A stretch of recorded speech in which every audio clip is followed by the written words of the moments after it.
하나님 말씀은 신약 성경 갈라디아서를 보겠습니다. 갈라디아서 제가 가진 성경이 302쪽입니다. 302쪽 갈라디아서 1장의 말씀을 보겠습니다. 1장 1절에서 5절까지 말씀 볼까요?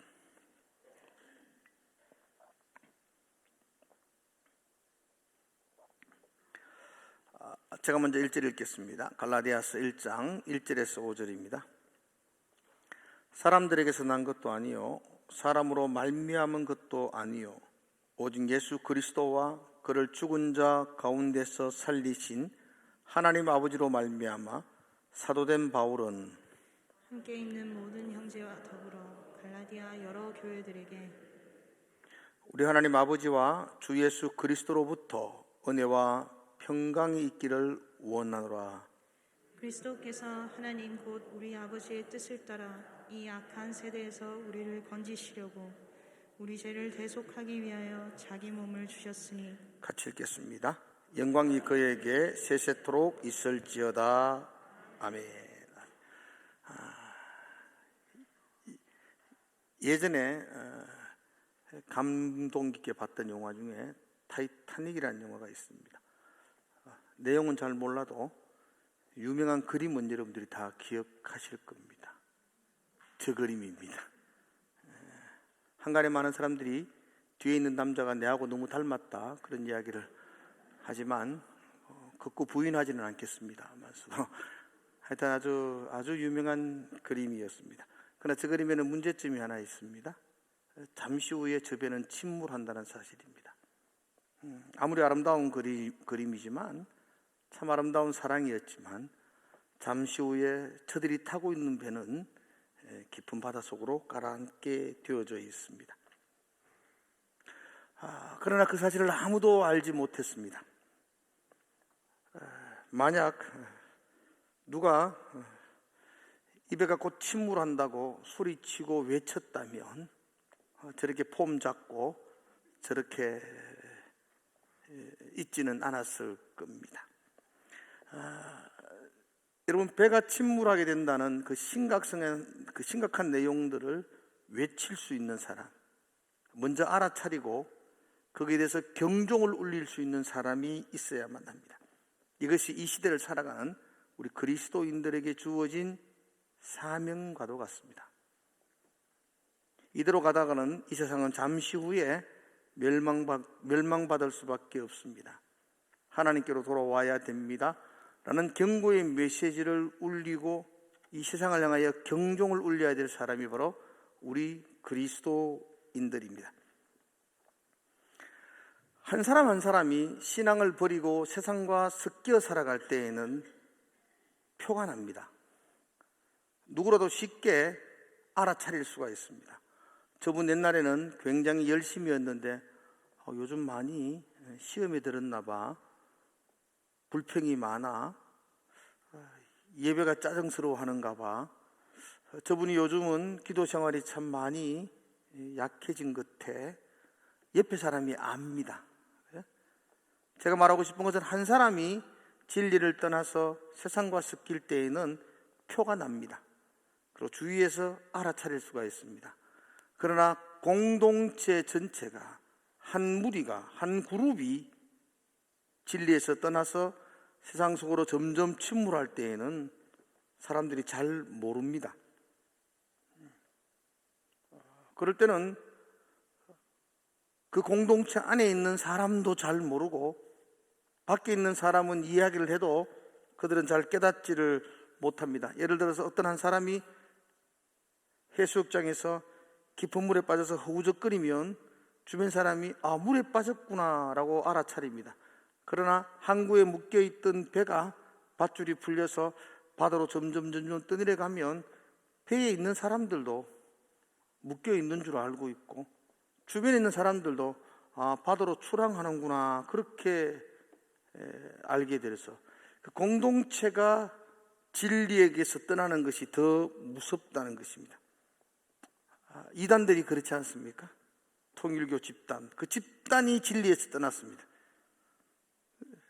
신천지 하나님의 교회, 하여튼 말도 안 되는 이야기를 하는데 그 안에 있는 사람은 다 오케이입니다. 제가 직접 인터넷으로 이렇게 서울에 있는 어떤 좀 이단성이 있는 교회죠. 그 교회를 봤는데요. 거기 목사님이 설교를 해요.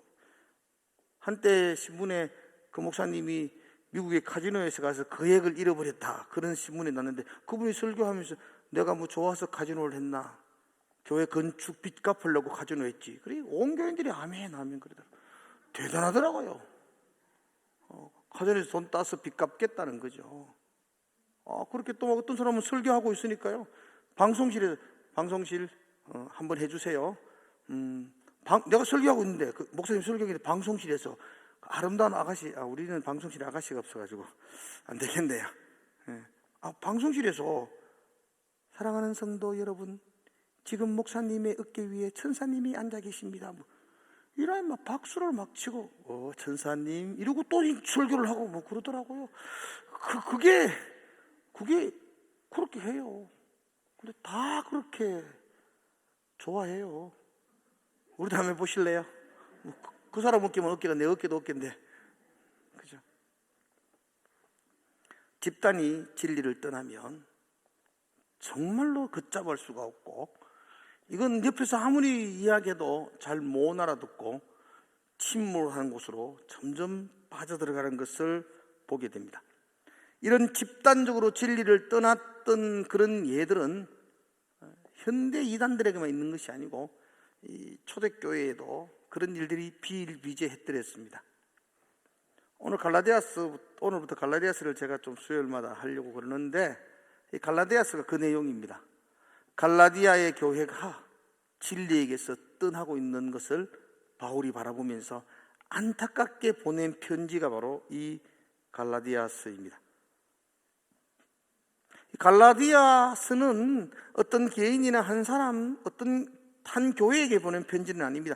갈라디아 지방에 있는 교회, 그리고 경산에 있는 교회들에게, 전체 교회, 그 지역 전체 교회에게 보낸 편지입니다. 그들이 진리를 떠나는 모습, 안타까운 모습을 바울이 바라보면서 진리 가운데 돌아오라고, 그래서 그들을 향하여 이렇게 가면 침몰할 수밖에 없다, 다시 돌아와야 된다는 그 경종의 메시지를 울리는 서신이 바로 이 갈라디아서입니다. 그러므로 이 갈라디아서에는 체계적으로 복음, 그죠? 하나님의 복음, 십자가의 복음을 가장 적나라하게 원시적으로 설명하고 있습니다. 왜냐하면 그들이 복음을 떠나기 때문에 다시 복음으로 돌아와야 된다고 바울이 외치고 있는 게 바로 이 갈라디아서입니다. 다른 복음에 빠져있는 그들을 향하여 바른 복음을 선포하는 책이 갈라디아서입니다. 그렇죠? 그래서 갈라디아서는 그 올바른 복음에 대한 이야기들을 바울이 참 많이 하고 있습니다. 바울이 편지를 보낼 때에는 제일 중요한 게 편지를 보내는 이유죠. 금방 말했던 것처럼 용건이죠. 용건. 안부 편지라든지 아니면 무슨 전달하고 싶은 내용이 있다든지 하고 싶은 이야기가 있을 때 편지를 보내지 않습니까? 그 편지를 보내는 내용, 목적을 알면 그 전체의 내용을 이해하는데 굉장히 쉬워집니다. 갈라디아서의 편지를 바울이 보내는 목적이 뭔가? 갈라디아 교회는 바울이 1차 전도 여행 때에 바나바와 함께 처음으로 복음을 전했던 곳입니다. 그리고 그곳에 여러 교회들이 세워졌더랬습니다. 그런데 1차 전도 여행을 마치고 돌아와서 안디옥에 있을 때에 바울에게 들려온 소식은 참 마음이 아픈 소식이었습니다. 내가 바울이 복음을 전하고 돌아서 왔던 그 교회들, 세웠던 그 교회들이 예루살렘에서 건너왔던 율법주의자 선생들에 의해서 바른 복음이 아닌 다른 복음을 접하고 있다는 겁니다. 그리고 그들이 그 다른 복음에 따라가고 있다는 마음 아픈 소식이었습니다. 율법주의적인 그리스도인, 유대교를 탈피하지 못한 그리스도인들이 그 당시에는 굉장히 많았더랬습니다. 왜냐하면 유대교를 믿던 사람들이었죠. 유대인들이었죠. 근데 복음을 받아들였죠. 예수를 믿었죠. 그럼에도 불구하고 그 전에 그들이 평생 동안 붙들고 있던 구약의 율법들에 대해서 자유하지 못한 거죠. 그걸 버리지 못합니다. 그래서 예수는 믿었지만 그 율법에서 말하고 있는 이 계명들을 지켜야만 된다라고 가르쳤던 율법주의 교사들이었습니다. 이건 기독교에 굉장히 위기를 자초하는 겁니다. 복음을 무효화시키는 것과 같습니다. 여러분, 율법을 지켜서 구원에 이르는 것, 이건 안 되는 길이었습니다. 이건 인간의 그 불성실함으로서는 도달할 수 없는 길이었습니다. 그래서 그 길로 접어들어서 살았던 사람들이 애쓰고 노력하면서 한계를 느끼며 안 된다는 절망을 가지는 것, 이게 복음입니다. 그래서 그 절망감의 한계에서 십자가의 예수님을 의지하는 쪽으로 터어나는 것, 새로운 길을 찾는 것, 그게 복음입니다. 그런데 바울이 그들에게 새로운 길을 보여주었습니다. 예수의 십자가의 구원의 길을 그들에게 가르쳐 주었습니다. 율법의 중압감 가운데 있던 그들이 십자가의 복음을 듣고 기뻐하면서 교회를 세워드렸습니다. 그런데 가만히 들어온 율법주의 교사들에게 또다시 현혹되어서 그들이 다시 율법주의로 돌아간다는 것은 그건 복음의 심각한 위기와 같습니다. 예를 들면 이런 겁니다. 집에 흑백 텔레비전이 있었죠, 옛날에. 젊은이들은 못 봤죠. 저희들은 흑백 텔레비전 보며 컸습니다. 근데 어느 날 칼라 텔레비전이 나왔습니다. 칼라 텔레비전이 각 가정마다 구입하기 시작했습니다. 근데 칼라 텔레비전을 늘 보던 사람들이 칼라 텔레비전 보니까 눈도 나쁘고 이거 별로 좋은 거 아니야, 다시 흑백 사야 돼 라고 흑백 TV를 사는 경우, 이거와 똑같은 겁니다.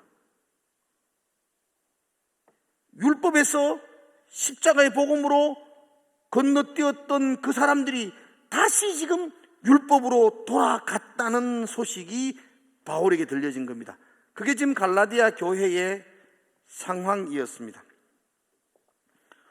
왜 그럴까?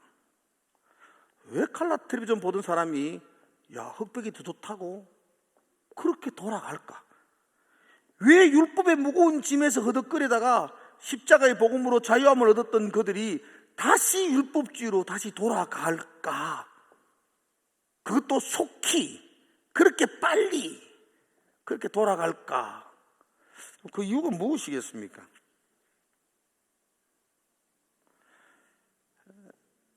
여러 가지 이유가 있지만 정확한 이유는 복음의 참다운 기쁨을 그들이 모르기 때문이라고 생각합니다. 여러분, 율법은요, 우리에게 만족을 줍니다. 그리고 우리에게 어떤 기준을 제시해 줍니다. 하루 3번씩 기도하라. 꼭 3번 기도하면 할렐루야가 되는 거죠. 일주일에 2번 금식해라. 굶든지 금식하든지 금식하면 되잖아요. 하면은 만족을 주는 거죠. 그리고 나는 율법을 지켰다는 자랑을 내게 주는 것입니다. 근데 복음은 그런 거 없습니다. 복음은 하루 2시간 기도해라, 그거 없습니다. 복음은 뭐라 그럽니까? 항상 기도해라 그러죠. 쉬지 말고 기도하라 그러죠. 이건 끝도 없습니다. 어떤 기준에 내가 도달했다는 그런 성취감이 없습니다. 그렇지 않나요, 여러분들? 복음은 그런 인간의 교묘한 성취감, 성공, 이런 것들이 없습니다. 그러니까 처음에는 기쁨과 감격으로 복음 가운데 왔는데, 그래 살다 보니까 만족이나 성취감이나 했다는 그런, 내가 이까지 했네, 이만큼 했네라는 것들을 찾을 수가 없는 겁니다. 그러니 해도 그만 안 해도 그만, 그러다 보니까 점점 신앙이 이래가 되나 싶은 생각이 들고, 그래서 다시 하루 3번 기도해, 일주일에 2번 금식해, 예배 나와야 돼, 이렇게 해야 돼, 이렇게 해야 돼, 그 규칙을 따라서 지켜나가면서 만족감과 기쁨을 누리는 그 율법의 주의로 할례해야 돼, 그거 하면 되잖아요. 그러면 성취감, 그러므로 말미암아 뿌듯함을 느끼고 자기 자랑을 하게 되고, 그래서 갈라디아의 복음을 받았던 사람들이 다시 율법주의로 돌아가고 있었다는 겁니다. 그래서 바울은 급하게 편지를 보냅니다. 십자가의 복음을 강조하고 다른 복음은 없다라고 이야기합니다. 예수 그리스도의 복음만이 우리를 자유하게 한다. 율법을 백날 지킨다고 여러분들의 마음의 자유를 얻는 게 아니다. 예수 그리스도의 복음만이 참다운 자유를 얻는다. 그리고 그 자유를 얻은 사람이 율법을 따라 사는 게 아니고 성령의 인도함을 받아 살아야 한다. 그게 이제 갈라디아 전체의 내용입니다. 그럼 갈라디아서 여러분들 1장에서 5장까지 집에 가서 이제 한번 읽어보시면 좋겠어요. 이제 할 거니까 읽어보시면 좋은데, 이렇게 읽어보시면서 제일 중요한 단어가 하나 있습니다. 이건 갈라디아서 전체의 키워드와 같은 단어입니다. 그 중요한 단어를 딱 말하고 있는 성경 구절이 있습니다. 그래서 갈라디아서의 요절과 같은 구절, 5장 1절입니다. 찾아보면 좋겠죠? 오늘 5장 1절 한번 읽어보면 좋을 건데, 자, 5장 1절 같이 한번 읽어볼까요? 자, 5장이 멀리 있는 게 아니고 한 3장 넘기면 5장이 있습니다. 자, 다시 읽어보세요. 시작. 그리스도께서 우리를 자유롭게 하려고 자유를 주셨으니 그러므로 굳건하게 서서 다시는 종의 멍에를 매지 말라. 이게 요절입니다. 한번 더 볼까요? 그리스도께서 우리를 자유롭게 하려고 자유를 주셨으니 그러므로 굳건하게 서서 다시는 종의 멍에를 매지 말라. 제일 갈라디아서의 중요한 키워드가 바로 이겁니다. 자유. 그리스도께서 우리에게 자유를 주셨다. 다시는 종으로 돌아가지 마라. 이게 전체 내용입니다.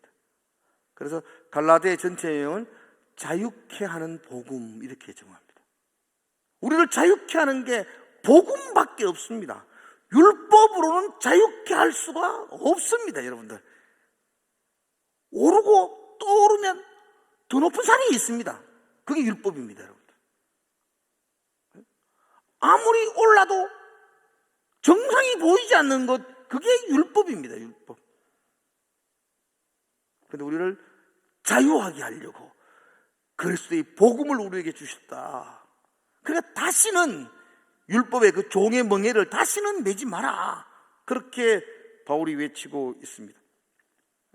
갈라디아서 크게 두 부분으로 나눠져 있거든요. 두 부분으로. 키워드가 5장 1절이라 그랬잖아요. 5장 1절을 중심으로 앞부분과 뒷부분으로 나눠져 있습니다.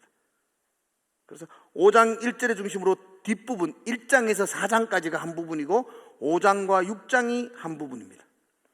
그래서 1장에서 4장까지의 내용은 우리를 자유하게 하는 복음을 이야기합니다. 자유하게 하는 복음. 그렇죠. 그리고 5장, 6장은요, 자유를 얻은 사람이 살아야 될 삶을 이야기합니다. 삶. 자유하게 하는 복음과 자유자의 삶. 이게 갈라디아서의 두 가지 내용입니다. 우리를 자유케 하는 것은 다른 게 없다는 겁니다. 십자가의 복음만이 우리를 자유롭게 합니다. 할례를 행한다고 자유로워지는 것 아닙니다. 율법을 지킨다고 여러분들의 신앙의 위로와 만족을 얻고 자유를 얻는 것이 아니라는 겁니다. 복음, 십자가의 그 복음을 믿는 그 믿음만이 우리를 자유롭게 합니다. 내가 그리스도와 함께 십자가에 못 박혀 죽은 날이, 그런데 이제는 내가 산 것이 아니요 오직 내 안에 그리스도께서 사신 것이라. 내가 이 땅에 사는 이유는 나를 사랑하사 나를 위해 자기 몸을 버리신 하나님을 믿는 믿음으로 사는 것이다. 믿음이 우리를 살린다. 로마서도 말하죠. 오직 의인은 믿음으로 말미암아 살리라. 갈라디아 내용도 똑같습니다. 내가 사는 것은 믿음이다. 믿음. 우리를 살리신 그 믿음이 우리를 살게 한다. 그게 이제 가장 유명한 갈라디아서 2장 20절의 말씀이죠. 그리고서 3장 1절을 여러분들 한번 보실래요? 자, 뒤에 3장 1절이죠. 한번 같이 읽을까요? 1절 시작. 어리석도다 갈릴리아 사람들아, 예수 그리스도께서 십자가에 못 박히신 것이 너희 눈앞에 밝히 보이거늘 누가 너희를 꾀드냐. 예수 그리스도가 십자가를 통해서 너희에게 자유를 준 것이 밝혀져 있는데 어디 꼬시키 가지고 자꾸 율법으로 넘어가느냐. 아주 안타까워 탄식하면서 그들에게 외치는 말입니다. 그래서 전체적으로 1장에 4장까지의 내용을 쭉 살펴보면서 여러분들은 계속해서 초점이 우리를 자유하게 하는 복음, 복음의 내용을 적나라하게 바울이 말씀하고 있습니다. 그리고 5장과 6장에 넘어가면 그렇게 자유를 얻은, 복음으로 자유를 얻은 성도들이 어떻게 살아야 되는가? 그죠? 유대주의자들은 율법을 지키며 살아야 된다 그러잖아요. 예수 믿어도 율법을 지키며 살아야 된다고 말하잖아요. 그런데 바울은 말합니다. 율법을 따라 살지 말고 성령을 따라 살아라. 성령을 따라서. 그래서 5장과 6장에서는 성령님의 인도하심을 받아서 살아가는 게 자유자의 삶이다. 그렇게 말합니다. 성령을 따라 살아가시기를 축복합니다. 그래서 이런 내용들은 전체가 이제 진행하면서 여러분들에게 거듭거듭 이야기를 하게 될 것입니다. 오늘은 서론적인 부분들이고 1절에서 3절, 4절 이런 부분들을 잠깐만 살펴보려고 합니다. 1절에 보면 이렇게 말하죠. 사람에게서 난 것도 아니요 사람으로 말미암은 것도 아니요 오직 예수 그리스도와 그를 죽은 자 가운데서 살리신 하나님 아버지로 말미암아 사도된 바울은 이렇게 말합니다. 뭘 강조하는 것 같아요 바울이 지금? 대답 안 하시기로 작정하셨죠? 죄송해요. 안 물어볼게요. 속으로 생각하세요. 지금 1절에서 바울이 강조하는 게 뭐죠? 사도된 바울은 사도. 나 사도야. 이런 말입니다. 굉장히 중요합니다, 여러분. 그죠? 이게 뭐, 우리도 물건 살 때 은근히 보잖아요. 메이커가 뭔지. 메이드 인 차이나 그러면 확 덮어보잖아요. 이 편지가 지금 사도, 메이드 인 사도. 얼마나 멋있는 거예요. 나 바울은 사도. 그러면서 이렇게 말하죠. 사람에게서 난 것도 아니요 사람으로 말미암은 것도 아니요. 사도라는 나의 직분은 사람이 내게 준 것 아니라는 이야기입니다. 사람을 통해서 내가 임명받은 것 아니라는 겁니다. 누가 해주셨다고요? 하나님, 예수 그리스도 그분을 죽은 자 가운데 살리신 그 하나님으로 말미암아 나는 사도가 되었다. 그렇죠. 바울이 날마다 공격을 받았던 가장 큰 공격이 사도성이었습니다. 원래 사도란 건요, 사도가 뭐냐 할 때 사도는 정의를 이렇게 내립니다. 사도란 주님과 함께 동고동락하며 주님의 십자가와 부활을 목격한 사람들입니다. 그걸 전하는 사람들이죠. 그럼 바울은 목격했나요? 함께 했나요? 안 했어요. 그래서 사람들이 끊임없이 바울을 향하여 네가 봤나? 네가 예수님하고 같이 잤나? 십자가 봤나? 이런 이야기 하는 거예요. 그래서 바울은 그게 사도성의 바울에게서는 가장 치명적인 약점이었어요. 그래서 여기 갈라디아서에도 예루살렘에서 온 거짓 선생들이 바울이 가르친 복음에 대해서 제일 먼저 딴지를 거는 게 바울은 핍박자다. 바울은 다메섹에서 회심했다 그러지만 믿을기 되나? 아직 잘 모른다. 근데 그 거짓된 바울의 말을 믿고 너희들이 할례를 버리고 율법을 버리고 그래 가는 것은 큰일 난다. 그래서 그들이 율법주의로 돌아왔었거든요. 그래서 바울이 첫 문장을 시작하면서 사람이 아니라 교회가 아니라 예수 그리스도와 그를 살리신 하나님께서 나를 특별하게 다메섹에서 나에게 찾아오셔서 부활하심을 보여주시고 나에게 가서 이방인의 복음 전도자로 세워주셨던, 나를 사도로 세워주셨던 그 하나님, 그분으로 말미암아 나는 사도가 되었다라고 자신의 그 사도성에 대한 이야기를 굉장히 강조합니다. 자, 우리 설교 제목을 교회의 기초는 복음입니다라고 정했지만 사실은 교회의 기초는 사도입니다. 사도성. 예수님이 하신 일들을 보고 예수님의 가르침을 듣고 목격한 사람들이 교회의 기초를 놓습니다. 그런데 문제는 이 사도는 계승되는 게 아닙니다. 내가 목사로서 내 아들을 목사로 세울 수 있나요? 있습니다. 내 아들 목사 되면 안 됩니까? 안 하려하지만 지가 하려하면 되면 되잖아요. 그죠? 우리 교회 시험답니까? 아무 다른 교회 시험 되지. 그죠? 그러니까 이 목사의 직분은 대를 이어 나갈 수가 있습니다. 제사장의 직분도 계승할 수 있습니다. 근데 사도의 직분은 내가 사도라고 내 동생이 사도될 수 없고, 내가 사도라고 해서 내 제자가 사도될 수 없고, 내 아들이, 내 자녀들이 사도될 수 없다는 겁니다. 단회성입니다. 사도는 주님을 목격하고 경험하고 주님께 사명을 받은 사람이 사도이기 때문에, 사도는 지금은 사도가 있나요 없나요? 멍뚱한 목사님이 지 사도라 이렇게 하면요, 거짓말. 그건 사도가 없으면 지금은. 사도는 당대에 끝납니다. 그러면 당대의 교회를 기초를 놓았던 사도들이 사라지면은 교회 기초가 흔들리느냐? 그렇지 않습니다. 사도들이 자기가 보고 경험하고 받았던 그 하나님의 말씀을 글로 적습니다. 그게 말씀, 성경입니다. 그래서 교회의 기초는 사도입니다라는 말은 교회의 기초는 말씀입니다. 교회의 기초는 복음입니다라는 말 같습니다. 교회의 기초는 목사의 말이 아니고 복음입니다.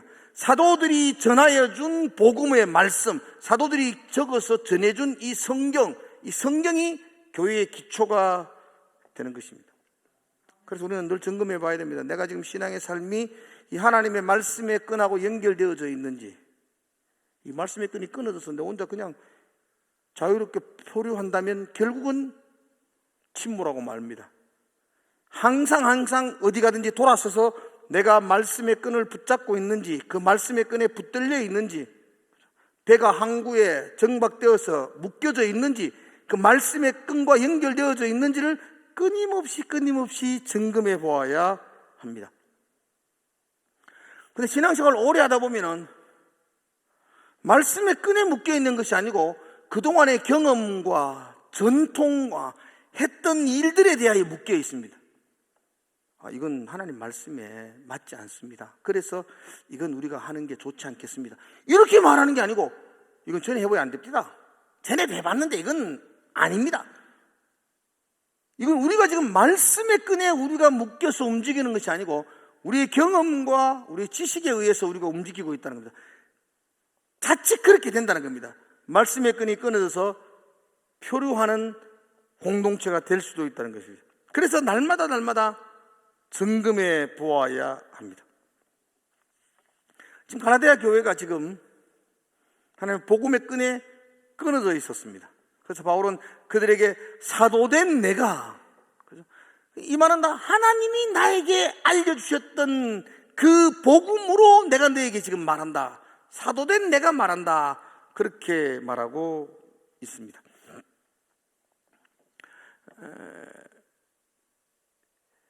그러면서 3절에는 우리 하나님 아버지와 주 예수 그리스도로부터 은혜와 평강이 있기를 원한다라고 바울이 인사합니다. 바울의 인사의 패턴입니다. 은혜와 평강. 바울은 교회 안에 은혜와 평강이 있기를 원했습니다. 이게 복음 가운데 있는 교회의 특징입니다. 은혜와 평강. 은혜가 뭐죠? 은혜 씨가 이야기해야 될까 이거? 은혜가 뭐죠? 은혜가 그냥 뭐 여러 가지 이야기할 수 있는데, 저는 은혜라고 말할 때 늘 이렇게 이야기합니다. 은혜란 받을 자격이 없는 나에게 거저 주신 것. 그죠? 어떤 일에서 대가로 받은 게 아니고 거저 받은 것. 받을 자격이 없어요. 받을 일을 한 것도 없어요. 그런데 거저 주셨어요. 그게 은혜죠. 은혜. 그래서 은혜가 있는 곳에는 뭐가 있어야 돼요? 감사가 있는 거죠. 감사와 찬양이 있는 거죠. 그러니까 이래가 받았으면은 감사합니다, 이 정도지만 아무 받을 자격이 없고 아무 한 일이 없는데도 뭘 받았으니까 감사합니다 넘쳐나는 거죠. 그러면서 죄악이 더하는 곳에 은혜가 넘친다 그러잖아요. 그게 죄 많이 지라는 이야기 아니고 너무너무 감사하다는 이야기입니다. 그래, 은혜와 평강, 은혜가 넘치는 곳에 평강이 있죠. 평화나 평화, 살롬 아닙니까? 은혜가 넘쳐서 감사가 있는 곳에는 평화가 있어야 되잖아요. 그래, 은혜와 평화는 같이 따라가는 거잖아요. 은혜의 반대는 자기 공로, 대가입니다. 대가. 이게 이제 율법주의하고 똑같은 거거든요. 내가 신앙생활 하는 게 나의 자랑이 되는 거죠. 나의 자랑이 되는.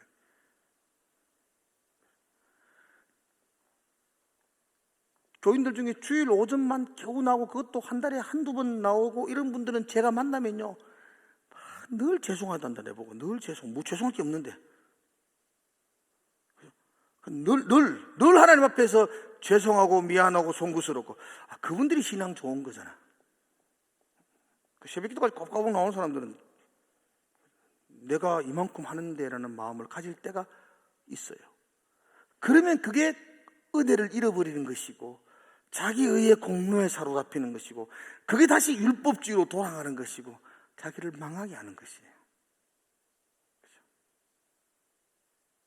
어떤 목사님이 그러더라고. 나는 평생 30년 동안 목회하면서 한 번도 휴가 간 적 없이 교회를 위해서 충성을 다했다 그러는데 옆에 있는 목사님이 그래도 휴가 가시고 사시지 왜 그랬어요? 이러더라고요.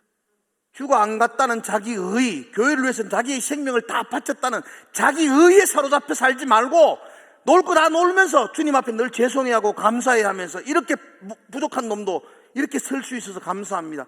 그렇게 사는 게 그게 복음이라는 이야기입니다. 하루도 빠지지 않고 새벽기도 맨날 매일매일 왔기 때문에 다른 사람한테 말하기를 나는 늘 새벽기도 한 번도 빠지지 않았다. 그런 의에 살아가는 건 율법주의고요. 그렇게 사는 게 아니고 나같이 잠이 많고 나같이 게으른 놈을 성령께서 날마다 깨워주셨다는 감사와 감격 가운데 살아가는 게 그게 은혜죠.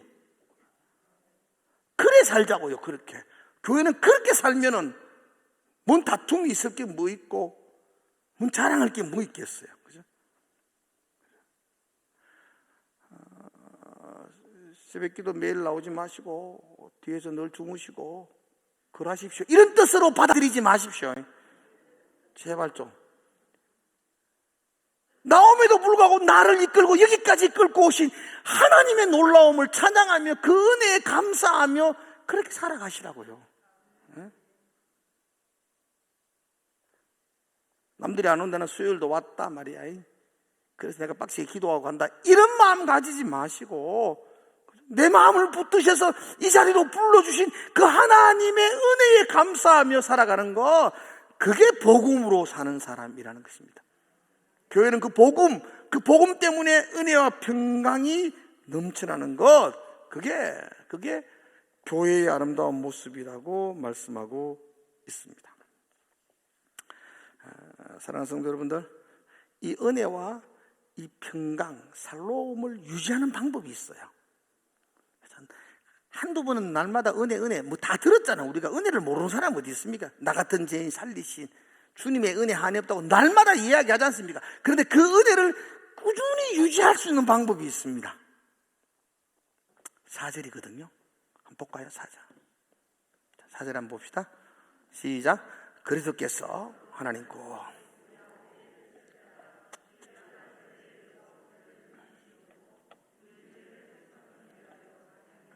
주셨으니. 아멘. 은혜를 유지하는 방법은요, 예수 그리스도께서 하신 일을 기억하는 겁니다. 예수 그리스도께서 뭐 하셨나요? 4절에 3절은 말하죠. 4절을요. 그리스도께서 하나님께 우리의 아버지의 뜻을 따라 이 약한 세대에서 우리를 건지시고 약한 세대에서 우리를 건져주셨대요. 그거 기억하는 것이 은혜를 유지하는 방법입니다. 또 우리 죄를 대속하기 위하여 자기 몸을 주셨대요. 이거 잊지 않고 날마다 기억하는 거, 이게 은혜를 유지하는 방법입니다. 여러분, 내가 주를 위하여 얼마나 어떻게 지금까지 살았느냐에 그새 기억하는 게 아니고 주님이 나를 위해서 어떻게 하신 자를 잊지 않고 기억하는 거, 그게 은혜입니다. 근데 목사지만 저도 늘 내가 한 것만 자꾸 기억해져요. 내가 젊을 때에 내가 주를 위해서 어떻게, 그게 은혜가 아니고요. 내가 한 것 아니요, 주님이 나를 위해서 하신 것을 기억하고 그 발 앞에 무릎을 꿇은 것. 그럴 때 우리의 은혜는 지속되어질 줄로 믿습니다. 이 약한 세대에서 나를 건지시고 나의 죄를 위하여 자기를 십자가에 못 박아 주셨던 그 예수 그리스도, 그분이 나를 위해 하셨던 그 일을 잊지 않는 것. 우리 잊지 맙시다. 그리고 그것이 여러분들과 저의 가슴 속에 늘 이렇게 감격이기를 축복합니다. 유명한 설교자 있죠. 스펄전 목사님이 어느 날 골방에서 엉엉 울더랍니다. 그래서 아내가 찾아갔어요. 왜 우느냐고. 그러니까 목사님이 그렇게 말하더라고요.